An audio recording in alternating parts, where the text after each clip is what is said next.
છોટાઉદેપુર જિલ્લાના જેતપુર પાવી તાલુકામાં આવેલા સતુન ગામે વિજ્ઞાન જાથાની ટીમે એક ઢોંગી ભુવાને પકડી પાડીને તેનો પર્દાફાશ કર્યો હતો। આ ઘટના તાજેતરમાં બની હતી, જેમાં વિજ્ઞાન જાથા જે અંધશ્રદ્ધા નાબૂદી અને વૈજ્ઞાનિક અભિગમને પ્રોત્સાહન આપવા માટે કાર્યરત છે, તેમણે આ કાર્યવાહી હાથ ધરી હતી। આ ઘટનાની વિગતો મુજબ સટુન ગામમાં એક ઢોંગી ભુવો ગણપત નાથુભાઈ નાયકા લોકોની શ્રદ્ધાઓનો લાભ લઈ અનેક પ્રકારની ખોટી વિધિઓ કરી રહ્યો હતો।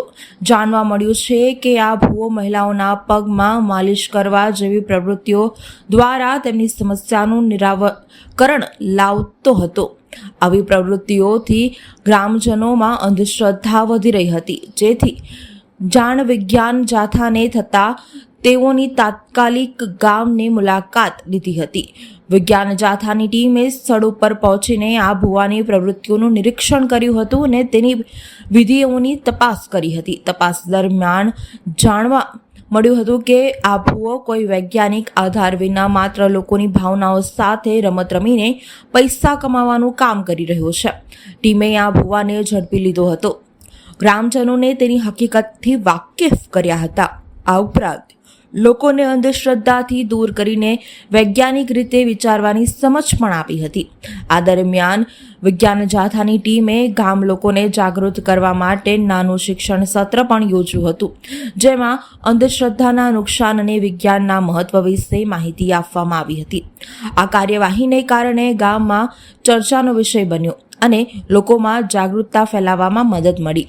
આ પ્રકારની ઘટનાઓ ગુજરાતના ગ્રામીણ વિસ્તારોમાં સમયાંતરે સામે આવતી રહે છે અને વિજ્ઞાન જાથા જેવી સંસ્થાઓ તેની સામે લડવા માટે સતત પ્રયાસો કરી રહી છે। છોટાઉદેપુર જિલ્લાના પાવી જેતપુર તાલુકાના સટુન ગામની સીમની અંદર છેલ્લા 20 વર્ષથી દોરાધાગા ધતિંગ લીલા કરનાર ગણપત નાથુભાઈ નાયકાનો વિજ્ઞાન જાથાએ 1265માં સફળ પર્દાફાશ કર્યો છે।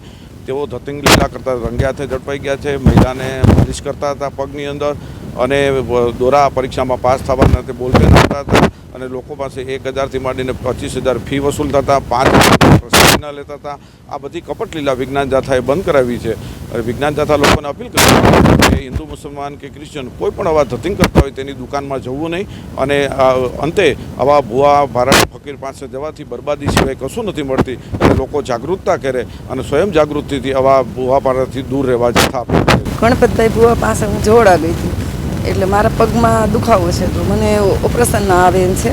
તો એણે મને કીધું કે હું તમને માલિશ કરી દઉં, કે હજારો લોકોને કે ઓપરેશન કરાવ્યા વગર કે માલિશથી કે સાજા થઈ ગયેલા છે અને તમારા પગ સારું થઈ જાય એટલે તમારે વિધિ કરવાના પૈસા કે 4,000 થી 5,000 રૂપિયાનો ખર્ચો લાગશે।